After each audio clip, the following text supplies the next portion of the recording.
अस्सलाम वालेकुम गाइस। तो आज के लेक्चर में हम देखेंगे कि पॉइंटर्स क्या होते हैं, पॉइंटर वेरिएबल्स क्या होते हैं और पॉइंटर अरिथमेटिक किसे कहते हैं।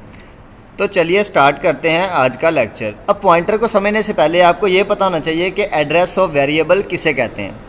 अब एड्रेस का क्या मतलब है। जैसे किसी पर्सन का एड्रेस होता है, हम कहते हैं कि स्ट्रीट नंबर उसकी ये है, हाउस नंबर उसका ये है। इसी तरह जो है हमारे पास एक वेरिएबल, जब हम किसी वेरिएबल में कोई वैल्यू स्टोर करवाते हैं तो उस वेरिएबल का जो होता है वो एड्रेस होता है। अब देखें, इसी तरह एक पर्सन किसी घर में रहता है ना, तो उस घर का एड्रेस होता है।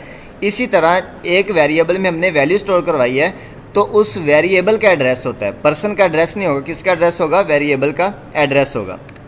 The address operator ampersand return the memory address of a variable. अब एड्रेस ऑपरेटर क्या होता है, ये ऑपरेटर जो है ना, इसको हम कहते हैं एड्रेस ऑपरेटर।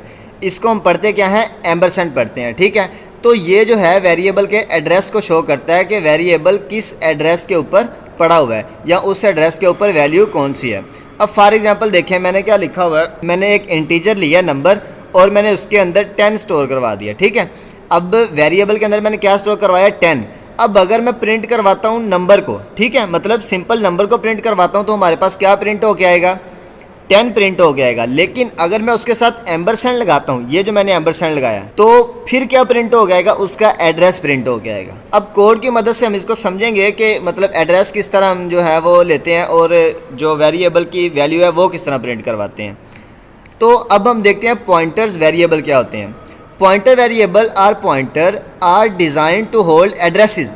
अब एड्रेस का आपको पता चल गया। अब वेरिएबल के अंदर हम क्या स्टोर करवाते हैं, किसी भी वैल्यू को स्टोर करवाते हैं। लेकिन पॉइंटर्स के अंदर हम क्या करते हैं, उस वैल्यू का एड्रेस स्टोर करवाते हैं। दोबारा मैं रिपीट करता हूँ, वेरिएबल के अंदर हम वैल्यू स्टोर करवाते हैं, लेकिन पॉइंटर्स के अंदर हम उन वेरिएबल का एड्रेस स्टोर करवाते हैं। With pointers variable you can indirectly manipulate data stored in the variable. तो पॉइंटर वेरिएबल की मदद से हम क्या करते हैं कि वेरिएबल के अंदर जो डाटा स्टोर होता है ना, उसको मैनिपुलेट करते हैं। अब देखिए, अगर मैंने लिखा है ना एक इंट x इक्वल्स टू 5 और मैंने एक स्टेटमेंट लिखी है इंट स्टैरिक ptr। अब ptr का क्या मतलब है, पॉइंटर है, ठीक है, और उसके बाद नल ptr, ठीक है। अब पॉइंटर को मैंने इनिशियलाइज करवा दिया और उसके बाद मैंने लिख दिया p equals to ampersand of x। अब देखें, सबसे पहले मैंने यहाँ पे क्या लिखा है कि वेरिएबल को इनिशियलाइज करवाया। जैसे अभी हमने पीछे देखा कि इंट नंबर इक्वल्स टू 10, तो ये x भी एक क्या है, वेरिएबल है, इसके अंदर मैंने 5 स्टोर करवा दिया। तो ये वेरिएबल इनिशियलाइजेशन होगी, ठीक है, कि हमने वेरिएबल को इनिशियलाइज करवा दिया। अब ये हमारे पास क्या है, पॉइंटर इनिशियलाइजेशन। अब पॉइंटर को हम इस तरह नहीं छोड़ सकते, ठीक है। तो पॉइंटर के अंदर हम एक नल ptr रख देते हैं कि मतलब नल का मतलब कि उसके अंदर कुछ भी नहीं है। और ये जो है ना, ये एक पॉइंटर इनिशियलाइजेशन है, जिसके साथ ये वाला साइन लगा होगा ना, इसको कहते हैं स्टैरिक, ठीक है। तो ये एक पॉइंटर इनिशियलाइजेशन, मतलब कि पॉइंटर को हमने इनिशियलाइज कर दिया है। और अब ये हमारे पास क्या है, देखें, मैंने आपको कहा था और यहाँ हमने पढ़ा है कि पॉइंटर के अंदर क्या स्टोर होता है, एड्रेस स्टोर होता है। किसी भी वेरिएबल का एड्रेस स्टोर होगा पॉइंटर के अंदर। तो यहाँ पर क्या हुआ है, x जो था ना एक हमारे पास वेरिएबल, उसका एड्रेस हमने किसके अंदर स्टोर करवा दिया है, पॉइंटर के अंदर। और ये जो हमारे पास ऑपरेटर है, ये वाला, इसको हम कहते हैं स्टैरिक, ठीक है। ये जो स्टार लगा हुआ है ना, इसको कहते हैं स्टैरिक। ये पॉइंटर को डिनोट करने के लिए यूज़ होता है। आगे हम देखते हैं पॉइंटर अरिथमेटिक क्या होता है। तो पॉइंटर अरिथमेटिक सिंपल है, जिस तरह हमने सिंपल प्रोग्रामिंग में अरिथमेटिक पढ़ा था, इसी तरह हमने पॉइंटर अरिथमेटिक भी अब पढ़ना है। You can apply arithmetic operation on pointers. Like देखें, अगर मैं पॉइंटर में कोई चीज़ ऐड कर सकता हूँ, ठीक है। आप देखो, मैं कोई चीज़ उसमें से सब्ट्रैक्ट कर सकता हूँ और मैं 2 पॉइंटर्स को यूज़ करके, यहाँ भी स्टैरिक आएगा, सॉरी ये मिस प्रिंट हो गया यहाँ से, ठीक है। तो अब मैं 2 पॉइंटर को मतलब कि कैलकुलेट करके एक पॉइंटर के अंदर स्टोर करवा सकता हूँ। मतलब कि इस तरह के जो है हम काम पॉइंटर के साथ कर सकते हैं। अब हम कोड करते हैं और कोड की मदद से पॉइंटर्स के कंसेप्ट को समझते हैं। गाइस, तो मैंने विजुअल स्टूडियो को ओपन कर लिया और सबसे पहले जो है हम कोड लिखते हैं। अच्छा गाइज, अब देखें, सबसे पहले मैं एड्रेस वाला जो है वो आपको समझाता हूँ, उसके बाद जो है हम पॉइंटर्स पे आते हैं। अब देखिए, मैं क्या करता हूँ, मैं एक इंट नंबर लेता हूँ और मैं इसके अंदर वैल्यू स्टोर करवा देता हूँ 10। और मैं अब क्या प्रिंट करवाता हूँ, हमारे पास देखें, मैं यहाँ पे प्रिंट करवाता हूँ नंबर और यहाँ पे मैं एंटर लगा देता हूँ और यहाँ पे मैं कंट्रोल D प्रेस करता हूँ तो ये नीचे भी आ जाएगा, ठीक है। और इसके साथ मैं ये एम्बरसेंड लगा देता हूँ। अब जो है ना, मैं प्रोग्राम को रन करता हूँ। अब देखें गाइज, यहाँ पे जब मैंने नंबर प्रिंट करवाया तो नंबर की वैल्यू प्रिंट हुई है, मतलब इंटीजर के जो हमारे पास वेरिएबल था उसके अंदर जो हमने वैल्यू स्टोर करवाई थी ना वो प्रिंट हुई है। लेकिन जब मैंने उसके साथ एम्परसेंड लगा दिया तो उसका जो एड्रेस था ना वो प्रिंट हुआ है। अब देखें ये हेक्साडेसिमल में हमारे पास एड्रेस है तो ये वाला प्रिंट हुआ है। अगर हम किस चीज़ के साथ एम्परसेंड लगा देते हैं तो उसका एड्रेस प्रिंट होता है। अब देखिए पॉइंटर के कॉन्सेप्ट को समझिए। मैं क्या करता हूँ, मैं एक इंट, अब देखिए अगर मैं ऐसे ले लूँगा ना ptr, तो अब ये एक इंटीजर इसको लेगा, ठीक है, मतलब मैं अब 10 लिख देता हूँ तो ये इंटीजर लेगा। लेकिन अगर मैं इसके साथ स्टैरिक लगा देता हूँ, इसको हम क्या पढ़ते हैं स्टैरिक, तो यहाँ पे हमें एक एरर दे रहा है। अब एरर क्या है, the value of int can not be use to initialise an entity of pointer type. अब देखिए ये है 10 हमारे पास इंटीजर है, वो कह रहा है कि ये एक वेरिएबल है और पॉइंटर के अंदर हम क्या चीज़ स्टोर करते हैं, किस चीज़ का एड्रेस स्टोर करते हैं। इसलिए हमें यहाँ पे एरर आ रहा है कि पॉइंटर के अंदर हम एड्रेस स्टोर कर सकते हैं, पॉइंटर के अंदर हम कोई इंटीजर स्टोर नहीं कर सकते। तो इसको ना फिलहाल हम क्या करते हैं, नल ptr कर देते हैं, मतलब कि एक हमारे पास नल वैल्यू से इसे हमने सिंपल इनिशियलाइज करवा दी है। और अब मैं क्या करता हूँ, देखें मैं एक यहाँ पे ले लेता हूँ, चलो यहाँ पे ना मैं ले लेता हूँ इंट, हमारे पास एक x ले लेते हैं हम और x को इक्वल रख देते हैं 5 के, ठीक है। अब देखें यहाँ पे मैंने किया क्या है, देखें मैं क्या करता हूँ, अब ये जो ptr था ना हमारे पास, इसके अंदर मैं क्या स्टोर करवाता हूँ, x का एड्रेस स्टोर करवाता हूँ। देखें जब मैंने इसके अंदर x का एड्रेस स्टोर करवाया तो हमारे पास कोई एरर नहीं आया। लेकिन अगर मैं इसके अंदर x स्टोर करवाता हूँ, देखें तो हमारे पास एक एरर आ रहा है। एरर क्या है, a value of type int can not be assigned to an entity of type int.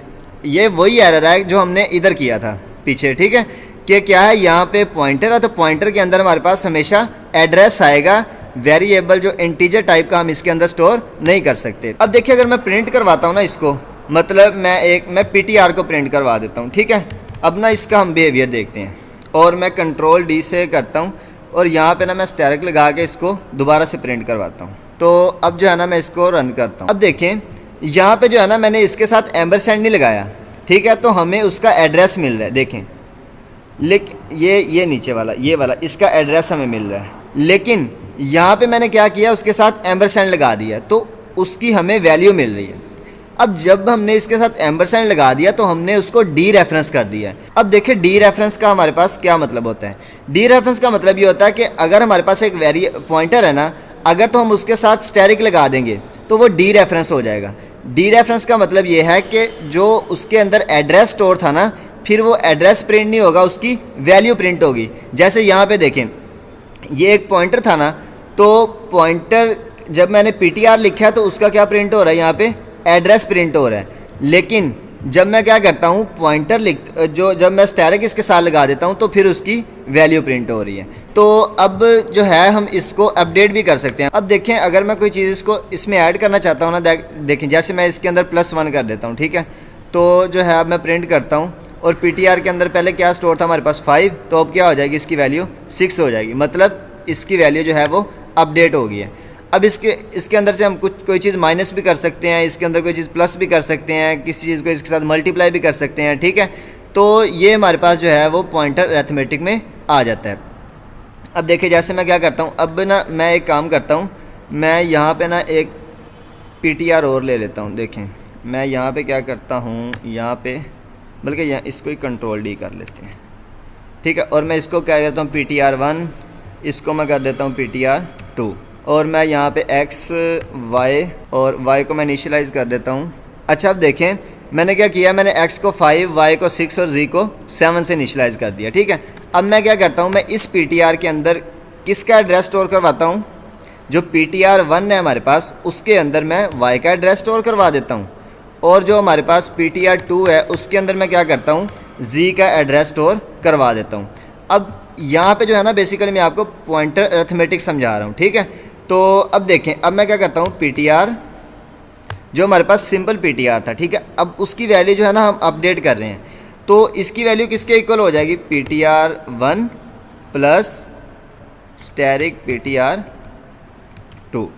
अब जो है ना मैं अब इसको प्रिंट करवाता हूँ ptr को, प्रोग्राम को हम रन करते हैं।